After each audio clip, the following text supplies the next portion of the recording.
Assalamualaikum warahmatullahi wabarakatuh. Updaters, kembali bersama saya Oksa Bahtiar Kamsah di program podcast sukabumiupdate.com. Nah, sekarang kita akan berbincang dengan KPPN Sukabumi membahas tentang gaji ke-13. Tentu mendekati pertengahan tahun ini gaji ke-13 akan sangat muncul di telinga masyarakat dan kita akan mengupas apa yang dimaksud dengan gaji ke-13. Sudah hadir bersama saya Bapak Lukman Wardanu selaku Kepala Seksi Pencairan Dana KPPN Sukabumi. Pak, selamat datang di sukabumiupdate.com. Terima kasih, selamat. Sehat Pak ya? Alhamdulillah sehat. Oke, kita akan banyak ngobrol Pak, kita akan mengetahui lebih dalam tentang gaji ke-13 karena memang ini isu yang sangat dibilang sensitif juga ya, namanya keuangan pasti sensitif dengan masyarakat. Nah, kita ingin menyampaikan secara utuh bagaimana program ini juga nantinya berdampak untuk masyarakat. Oke. Nah, mungkin Pak, sebelum itu saya ingin mengawali obrolan kita dengan pembahasan paling dasar. Sebetulnya apa sih latar belakang gaji ke-13 ini dilahirkan dan sejak kapan diberlakukan? Oke, makasih Pak Oksa. Jadi untuk gaji 13 ini dulu memang pemerintah memberikan kepada pegawai negeri untuk dalam rangka membantu biaya sekolah anak. Jadi sebagaimana kita ketahui bahwa ada kenaikan kelas itu kan di bulan Juli ya, bulan Juli. Dulu gaji 13 itu diberikan di bulan Juli dulunya. Namun karena kemudian ada masukan-masukan bahwa bulan Juli itu sudah masuk kelas dan sebagainya, sehingga sekarang saat ini kita diberikan di bulan Juni. Nah, ini juga sebagai apresiasi dari pemerintah untuk seluruh aparatur negara seperti itu, termasuk juga untuk para pensiunan dan penerima tunjangan seperti itu. Oke, jadi istilah gaji ke-13 itu sebetulnya sederhana Pak ya. Bulannya ada 12 tahun, nambah satu kali gaji disebut betul. Gaji ke-13. Jadi tujuannya untuk membantu perekonomian para pegawai mungkin Pak ya. Oke, terkait sasaran mungkin Pak, ini kan sebetulnya orang sudah tahu ini adalah sasarannya adalah PNS dan sebagainya. Tapi secara lebih detail mungkin Pak bisa dijelaskan sasaran penerima gaji ke-13 siapa saja?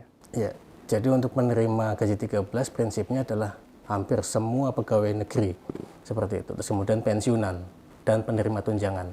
Jadi untuk pegawai negeri itu mulai dari kita perluas lagi ada pimpinan lembaga tertinggi negara gitu ya, sampai presiden, wakil presiden dan sampai menteri, sampai dengan seluruh pegawai di seluruh Indonesia seperti itu.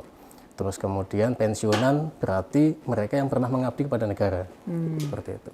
Nah, penerima pensiun itu bisa jadi ada pensiunan, ada penerima pensiun.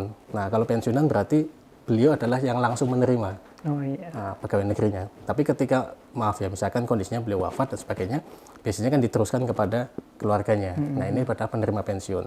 Selain itu ada penerima tunjangan. Penerima tunjangan kita ada istilah penerima tunjangan itu di negara kita dulu ada tentara kenil ya.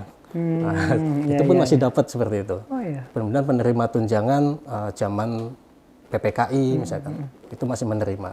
Termasuk juga penerima tunjangan yang berdasarkan keputusan dari pejabat yang berwenang seperti itu. Nah, sampai sekarang masih menerima Pak ya? Sepanjang di bulan Mei masih menerima, kita serahkan di bulan Juninya untuk gaji 13. Oke, berarti termasuk kalau komposisi ASN itu kan PNS dan P3K ya. P3K juga termasuk pihak yang mendapatkan berarti? Ya, P3K termasuk. Oke, baik pusat maupun daerah. Baik pusat maupun daerah, betul. Oke, berarti itu adalah daftar penerima gaji ke-13.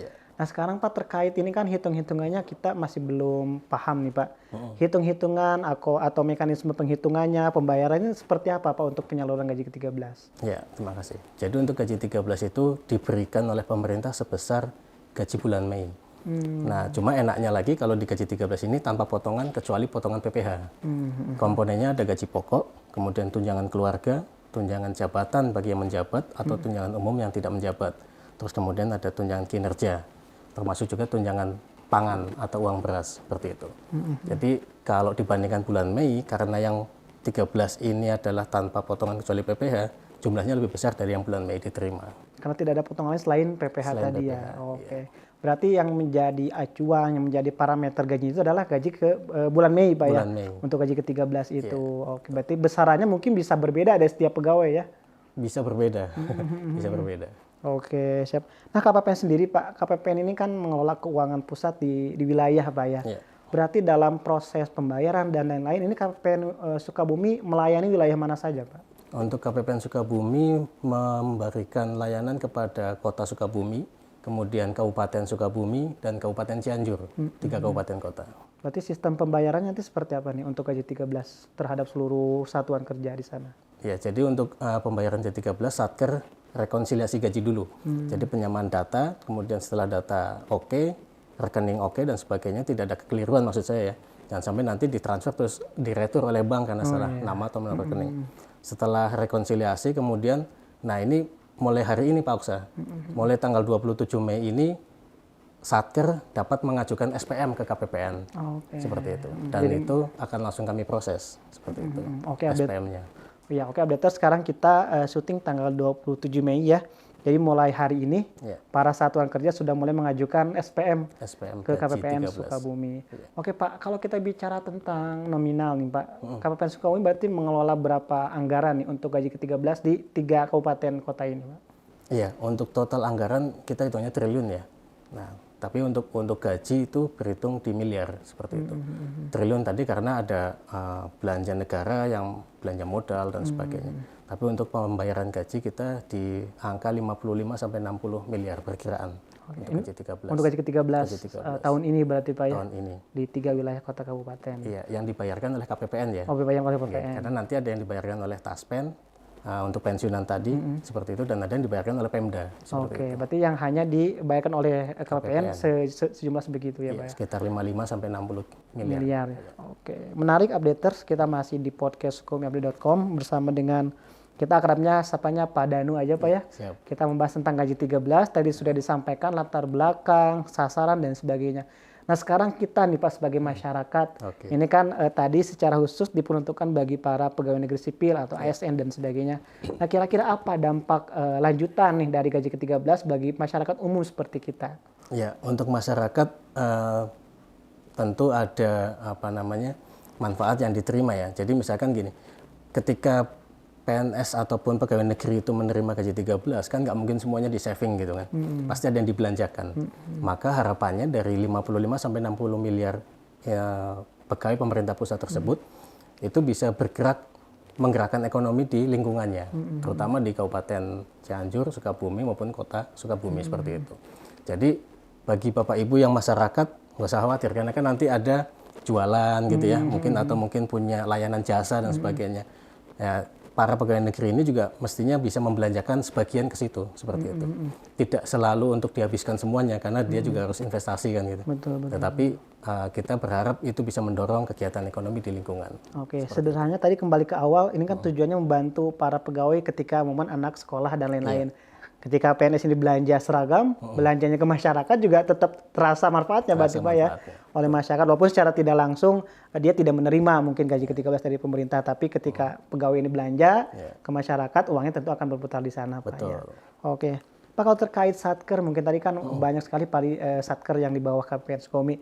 Kalau kita bicara institusi berarti yang dikenal masyarakat seperti apa? Misalkan polisi kah atau siapakah yang menerima gaji 13 ini? Ya, ada TNI Polri, kemudian PNS pusat, PNS daerah, kemudian PNS pusat itu kayak misalkan kami di Kementerian Keuangan, terus teman-teman di Kejaksaan, Pengadilan, terus kemudian BPS, kemudian balai-balai besar, di sini ada pertanian, mungkin ada perikanan dan sebagainya, seperti itu, sampai ke perhubungan yang masuk ke dalam Kementerian Perhubungan kalau misalkan ada satkernya seperti itu. Oh, itu disalurkan oleh KPPN Sukabumi. Ya, oke. Nah kalau tadi kan kita bicara tentang penyaluran ke pegawai nih Pak, ada tidak Pak pemerintah dengan program serupa nih juga menyalurkan bantuan atau sifatnya apapun itu intervensi yang positif bagi masyarakat umum yang mungkin juga levelnya sama dengan gaji ke-13 gitu. Yang bukan PNS gitu yang bukan PNS gitu, pegawai lain.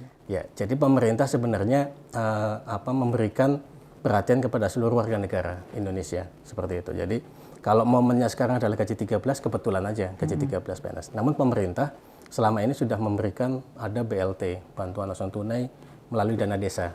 Jadi yang dikucurkan melalui dana desa itu bisa untuk BLT. Jumlahnya sekitar 300.000. Kemudian bantuan prakerja itu 600.000 per bulan. Terus kemudian ada bansos lain ya dari pemerintah, baik itu untuk Kemensos dan sebagainya, yang kadang mungkin nggak selalu lewat KPPN, mungkin ada dari instansi pusatnya seperti itu. Termasuk juga kalau Bapak Ibu membelanjakan rumah subsidi. Nah, rumah subsidi itu sebagian bunganya kan dibayar oleh pemerintah. Iya, Mungkin bentuknya nggak cash, tapi kemudahan dalam akses oleh masyarakat seperti itu. Termasuk pemerintah selalu mengucurkan dana untuk beasiswa, untuk siswa sekolah maupun untuk mahasiswa seperti itu. Terus kemudian kalau mahasiswa mau beasiswa gratis sekolah dimanapun, ada kita punya LPDP. Ada juga untuk BOS, bantuan operasional sekolah dan bantuan operasional kesehatan. Oke. Jadi hampir seluruh masyarakat diperhatikan oleh pemerintah. Oke, artinya dengan hadirnya gaji ke-13 tidak berarti pemerintah menganak-emaskan Enggak para berarti pegawai. begitu. Tentu dengan hadirnya program lain juga ingin membantu masyarakat secara umum, Pak ya. Betul.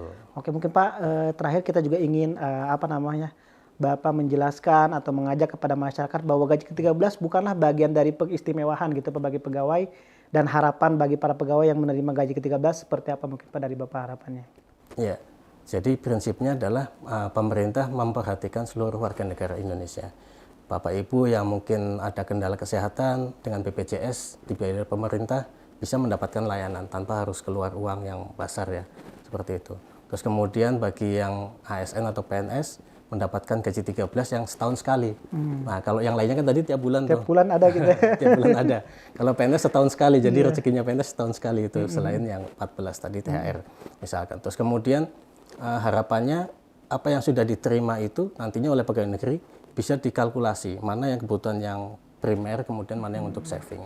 Karena di zaman yang sekarang ini kalau kita habiskan semuanya memang ya bisa aja namanya untuk konsumsi. Tapi kita juga harus memikirkan apabila nanti misalkan anaknya kakak beradik misalkan ya butuh sepatu lagi atau mungkin butuh tas lagi, nah itu bisa dipertimbangkan untuk tidak sekaligus dihabiskan seperti itu. Oke, jadi para penerima juga bijak Pak ya menggunakan uangnya dan juga bisa memberikan dampak lah Betul. ekonomi bagi lingkungan sekitar. Oke, Pak Danut terima kasih banyak Terima kasih. sudah berbagi. Mungkin nanti updaters yang ingin informasi lebih lanjut tentang gaji ke-13 bisa kunjungi kanal informasi di KPPN Sukabumi atau nanti di sumber-sumber yang lain yang bisa diakses secara bebas oleh masyarakat. Saya Oksa Batiar Kamsah, mohon undur diri. Wassalamualaikum warahmatullahi wabarakatuh. Waalaikumsalam.